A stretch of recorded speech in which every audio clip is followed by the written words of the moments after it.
What's up, lemon heads? Welcome to another episode of From the Yellow Chair. I'm riding solo today and talking about where I think contractors go wrong most of the time. A lot of times we really get in our head, we're afraid to commit, we're afraid to take risks. We feel like we're broke, we feel like we don't have the staff, we feel like all of these things are reasons to say no. But today we're going to talk a little bit more about how you can trust the process. Let's sip some lemonade. All right, guys. Today I'm just doing a little shot of lemonade as I talk about ways that you should just trust the process that requires you to believe in to hit real growth with your marketing. So everybody's looking for the silver bullet, right? Everybody's looking for the perfect little thing that's going to really drive new customer acquisition and really drive those revenue numbers up, help you sell more roofs, more pest control treatments, more heating and air conditioning systems, more water heaters, all of those good things, more repipe jobs. We want to sell more things, right? Because we want to be successful. We need to drive revenue. Well, we have got to make sure that our expectations are clearly set and that we really understand like what it takes to drive big revenue. So right now it's 2024. Unfortunately for us, we are not in this super big replacement market, right? So everyone's trying to like nickel and dime their way to keeping their services, right? Like, how can I patch the roof, not replace it? How can I fix my AC system, not replace it? How can I fix my water heater, not replace it, right? So when we're not replacing, we're servicing, which just prolongs problems for a lot of us, right? Which more than anything, it just negatively impacts how much actual revenue dollars we're bringing in the business. And so we really need to adjust our expectations on how we can still hit our revenue numbers. It's just going to take some ingenuity and some creativity, but more than anything, we have to trust the process, right? So on that marketing funnel that we talk about here at Lemon Seed quite often, on that marketing funnel, a lot of you are focused on the teeniest little section of that funnel, the very, very bottom, which is really talking about people that are ready to buy right this moment. So a lot of you have put all of your dollars, all of your effort and energy into these digital tactics, right? So that is great for the short term, right? So those of you that are doing Angie leads, or maybe you're doing next door leads, or something that's really meant to drive things really quickly, that's great. It's just a small portion of the actual way that you need to be layering in your marketing. So I use this analogy all the time. I've used it before on the show, so I know, and on some webinars that I've done. My biggest and best example that I think really drives the point home for most contractors is this. Well, if you come to my house and you're like, hey, that cake looks really good, give me a slice of it. And I'm like, sure, here you go. And I hand you a full stick of butter. That's not a cake, right? That's not a slice of cake. That's one ingredient that I used to make this cake. Marketing works very, very similar, and you have to trust the process of how to layer each piece on to make your full marketing campaign. So when people say, well, what's working? What's really driving leads for you? You know what you probably should say? Man, it's a combination of things, right? And it is a combination of things. We need to be driving our branding.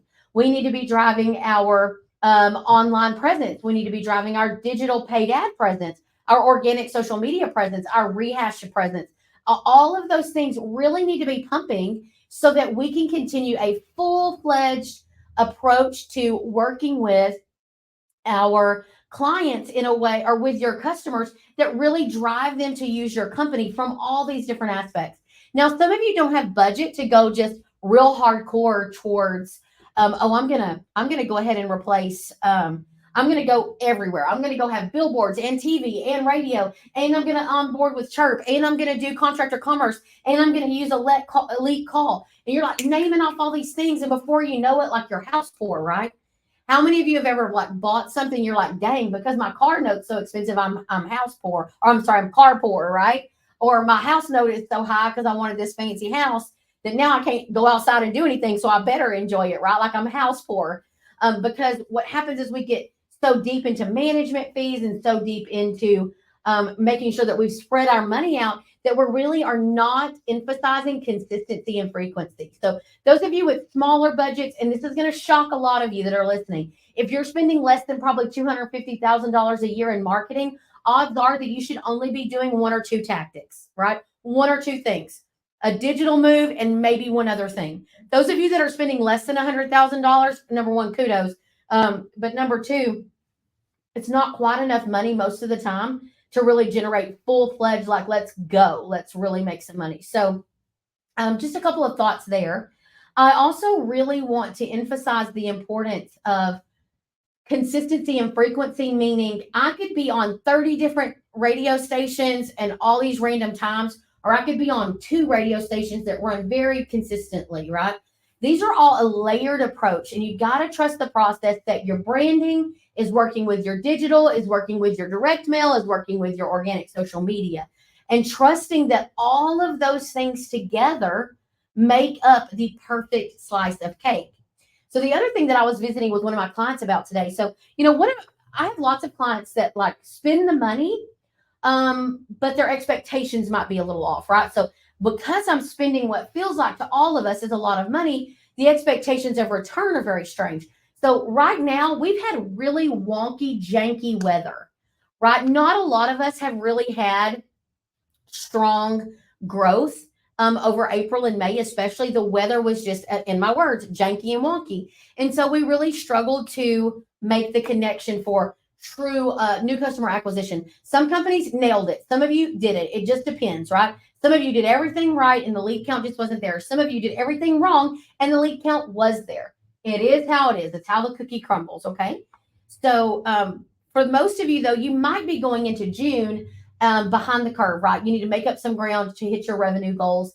And I'm just want to encourage you today, like, let's really trust the process of having a branding play, having a call to action and digital presence play, and then rehashing our existing customer base. So on that branding bucket, some of your logos are poo-poo, okay? Meaning they're not strong enough to help you stand out or to help you have a strong enough presence and be memorable. So I'm going to go ahead and tell you, if you made your logo more than 10 or 12 years ago, odds are it needs to be redone.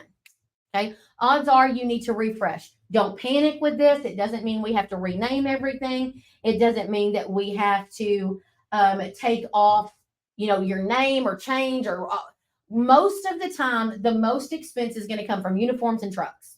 Okay. So you just got to make a plan around it, right? So that branding piece, though, also means like that your trucks need to be wrapped, but also a mass media strategy like billboards and radio and television. You will not launch a mass media strategy, billboards, radio, TV, something like that, and I'll be like, dang, girl, turn the phones off. We are killing it right now, right? Because that's not the expectation that you have to you have to define for them. The expectation is long-term infiltration of the client's mind. So I drive by and I see the pelican or your mascot, or I see your tagline or whatever you've got going on that makes you unique.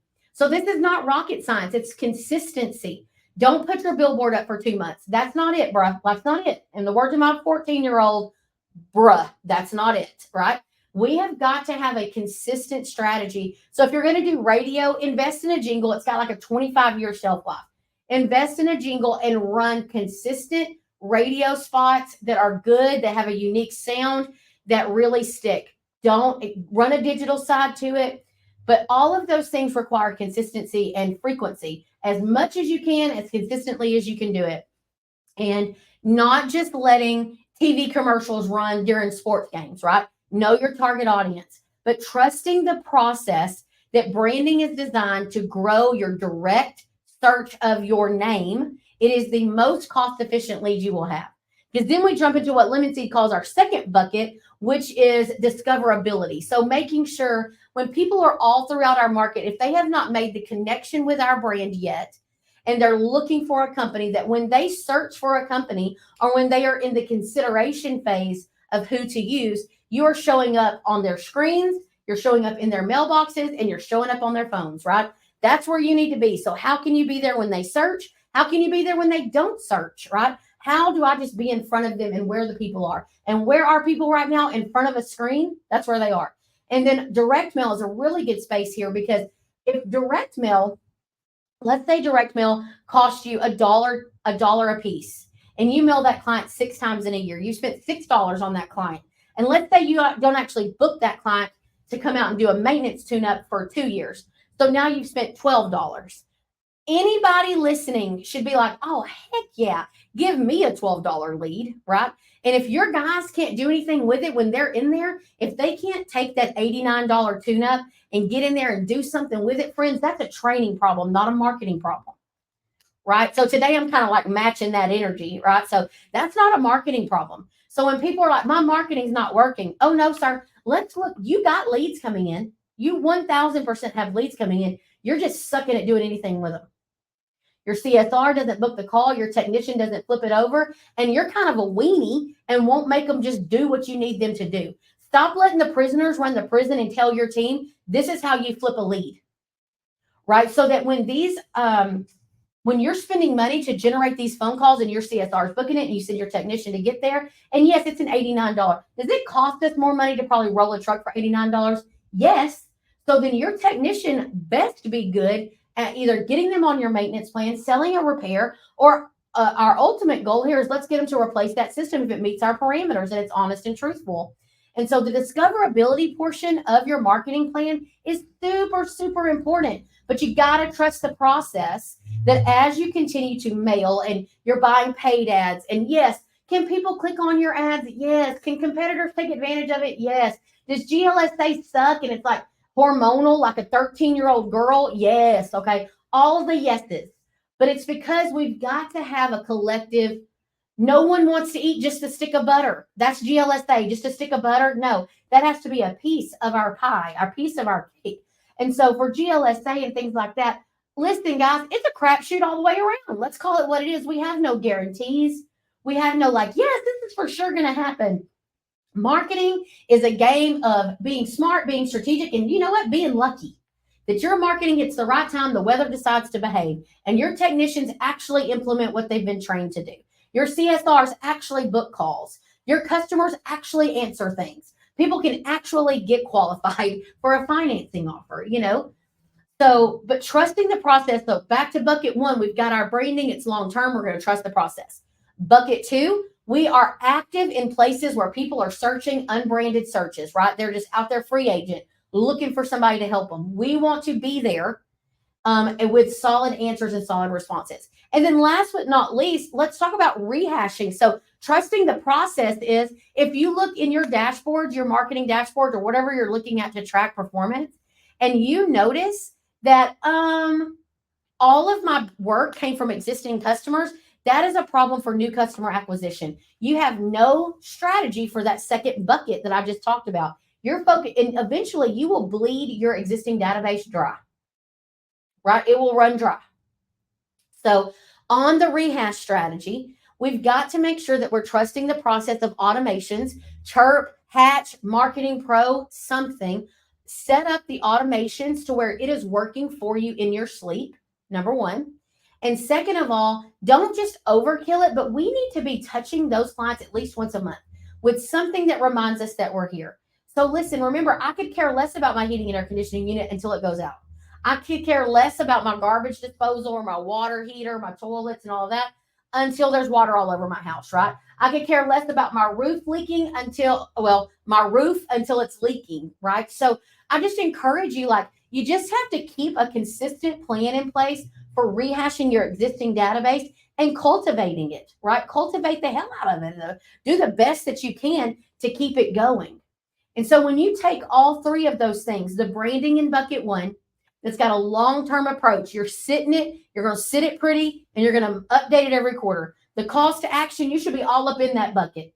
You need to be all up in that bucket. You need to have budget to go to that bucket. You need to be choosing 1, 2, maybe 3 different tactics that you can really invest in. Don't fiddle fart around with it. Like, invest in it and go with it, and then monitor how it's performing. And then last but not least, rehashing those existing customer bases so that you can really get in there and know what your existing clients are doing, right? So you have got to layer all of those things. There's not a silver bullet for marketing. There's not the perfect digital company. There's not the perfect email to send out. There's not the perfect text sequence to send out.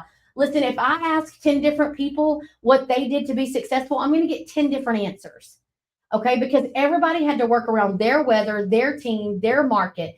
So shake all of that off and look at your company, look at your team, and what you can do, how aggressive you can be with spend, and how you can track it, and how you can have the right expectations per tactic to really grow your business this year with new customer acquisition and cultivating those databases. So remember, guys, it's the trust the process kind of thing, right? It's really about trusting that you are investing everywhere you should be, pivoting when you should be, but most importantly, that you're not being a wimp. Like, get in there, stick to it, and do what you can do. So, hey guys, thank you for joining me for another episode of From the Yellow Chair. I know this was just a fun little shot of information today, but hey, trust the process. Build your brand. If you need help with your branding, Lemon Seed is now taking new brand clients. And so we'd love to visit with you, give you a brand audit, see if we can help you rebrand your company and really grow that brand recognition in your market to kick some booty, right? So thanks again. If you love everything we're doing, leave us a review. Follow us on socials. We are out. Thanks for sipping lemonade.